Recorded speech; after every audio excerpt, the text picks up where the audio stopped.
Sim, o São Paulo perdeu mais dois atletas. E estão dizendo que o Zubeldia tem culpa em um dos casos. Será? É hoje que você vai saber toda a verdade. E vou aproveitar para esmiuçar o pré-anúncio da saída do Jonathan Calleri.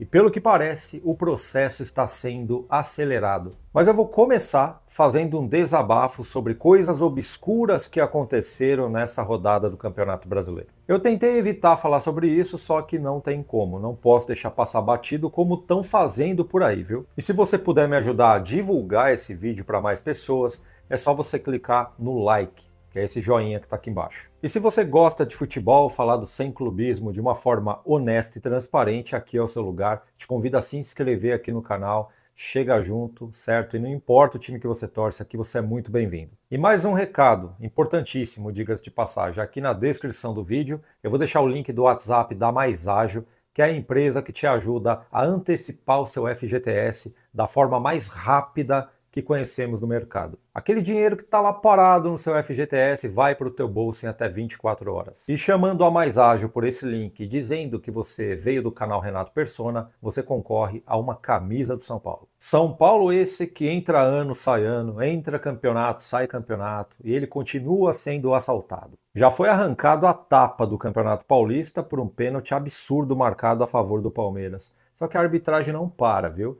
Na segunda rodada do Campeonato Brasileiro, o São Paulo já foi roubado futebolisticamente de novo. Dessa vez foi assombroso. E o São Paulo não está sozinho nessa, viu? Isso é que é o pior. Vai anotando aí. O Corinthians teve 2 gols mal anulados contra o Vasco. O zagueiro do Cruzeiro foi expulso injustamente contra o Internacional. E para variar, marcaram um pênalti inexistente para o Palmeiras no jogo contra o Sport. Cara, em um mês marcaram 3 pênaltis a favor do Palmeiras que não existiram. Um deles foi contra o São Paulo, teve aquele contra o Corinthians na final do Paulistão e agora contra o Sport. E nos 3 casos, o VAR não chamou o árbitro para conferir. E o Palmeiras pode até pedir música no Fantástico com esses 3 pênaltis irregulares em menos de um mês. Já no jogo do São Paulo contra o Atlético Mineiro, aquele mau caráter futebolístico do Lianco, ou jogador sujo, hein, rapaz? O cara bateu o jogo inteiro, provocou a partida toda e só foi expulso no final. Teve um lance lá que ele tomou cartão amarelo, que eu fiquei assustado, hein?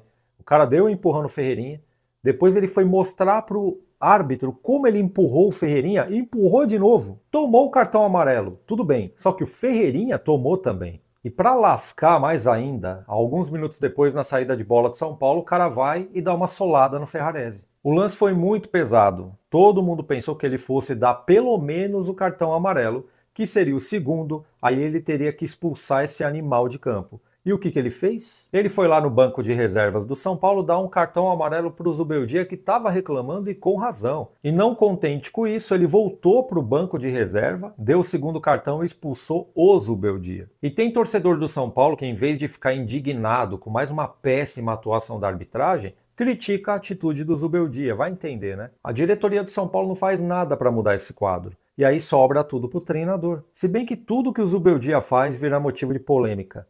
No caso, ele foi expulso porque reclamou da arbitragem. Mas se ele tivesse ficado sentado no banco de reserva, quieto, iam dizer que ele é frouxo. Nessa semana aconteceu uma parada que eu fiquei incrédulo, cara. Falaram que o Zubeldia teve culpa na lesão do Oscar. Naquela partida contra o Tajeres, eu até falei um dia antes que eu não escalaria o Oscar porque lá os caras batem e ele estava vindo de uma lesão. Só que depois eu fiquei sabendo que, além dele ter sido liberado pelo departamento médico, ele queria jogar.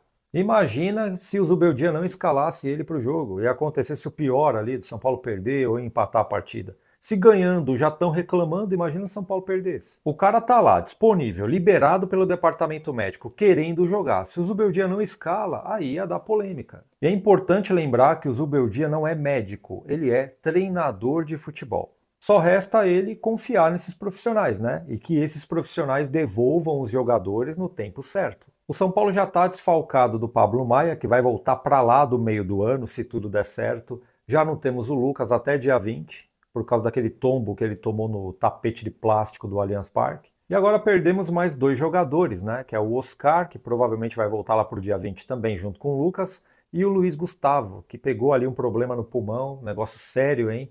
E queira a Deus que ele saia dessa o mais rápido possível. E para a próxima rodada do Campeonato Brasileiro teremos mais um desfalque além dos lesionados, e eu falo dele, Jonathan Calleri. Esse desfalque não é por lesão, e sim cartão, e cartão vermelho. O Calleri foi muito displicente nesse lance e ele deu aquela cotovelada por querer, viu? É só você ver o replay, observa o jeito que ele olha para o cara e o posicionamento do corpo. Ele já foi para acertar mesmo. Até alguns dias atrás eu achava que o Calleri estava apenas numa má fase. Interminável, mas numa má fase. Agora eu estou mudando de ideia. E eu vou te explicar o porquê. Depois da Copa do Brasil, que São Paulo foi campeão, em 2023, o Calleri não jogou mais nada. Por causa dos gols que ele perdeu o ano passado, o São Paulo foi eliminado pelo Botafogo na Libertadores. E depois errou o pênalti também, né? Errou o pênalti e tal. Esse ano aqui ele entrou não jogando nada, errou um pênalti contra o Sport agora. Na verdade ele isolou a bola, bateu mal, com uma displicência tenebrosa, e agora ele mete uma cotovelada dessa no camarada. E uns dias atrás ele falou que o sonho dele é voltar para o All Boys, que é o clube formador lá da Argentina, para o avô dele ver ele jogar lá. E ele deixou claro que isso está perto de acontecer. E o Calleri tem contrato com o São Paulo até o final do ano que vem. E será que essas atitudes do Calleri é para acelerar o processo? O que você acha? Meu amigo, é muita coincidência. Agora cabe à diretoria conversar com o Jonathan Calleri e ver o que ele quer. Porque o cara tá, mas não tá. É melhor não tá. Você concorda comigo? O cara entra para jogar com a cabeça lá na Argentina, pô. Ou vai saber lá onde tá a cabeça do Calleri. Aí pensa comigo, o cara ganha 800 mil reais por mês para fazer um negócio desse.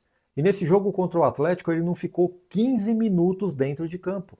Para mais, não tá jogando nada, tá barrando o Rian Francisco, porque com a presença do Calleri o moleque não joga. Não dá, cara, não é perseguição nem nada. Acontece que não dá mais para defender o Calleri. Ele precisa ver o que ele quer. Enfim, deixe o seu comentário aqui embaixo, não esqueça o like, se inscreva no canal.